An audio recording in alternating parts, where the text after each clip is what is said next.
నెమ్మదిగా పెరుగుతున్న అనుబంధం. ఆ రోజు తర్వాత రాజా మరియు రాణి తమ వారి మార్గాల్లోకి వెళ్లిపోయారు, కాని వారి మనసుల్లో ఏదో కొత్త భావన మిగిలిపోయింది.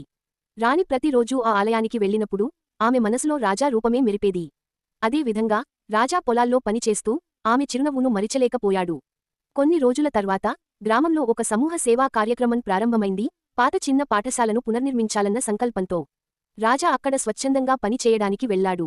ఆశ్చర్యంగా రాణి కూడా అక్కడ చిన్న పిల్లల కోసం గోడలపై చిత్రాలు వేసేందుకు వచ్చింది. మొదట వాళ్లు ఒకరినొకరు చూసినప్పుడు కొంచెం ఇబ్బందిగా అనిపించింది. కాని పిల్లలతో మాట్లాడుతూనే వాళ్ల మధ్య చిన్న చిన్న మాటలు మొదలయ్యాయి. మీరు బాగా చిత్రాలు వేస్తున్నారు అన్నాడు రాజా. మీరు బాగా కష్టపడుతున్నారు రాణి బదులిచ్చింది. ఈ సానుభూతి మాటలు ప్రతిరోజూ ఒక అడుగు దగ్గరకు తీసుకొచ్చాయి. రోజులు గడుస్తుండగా వారి మధ్య అతుటుతుల అనుబంధం ప్రేమగా మారింది.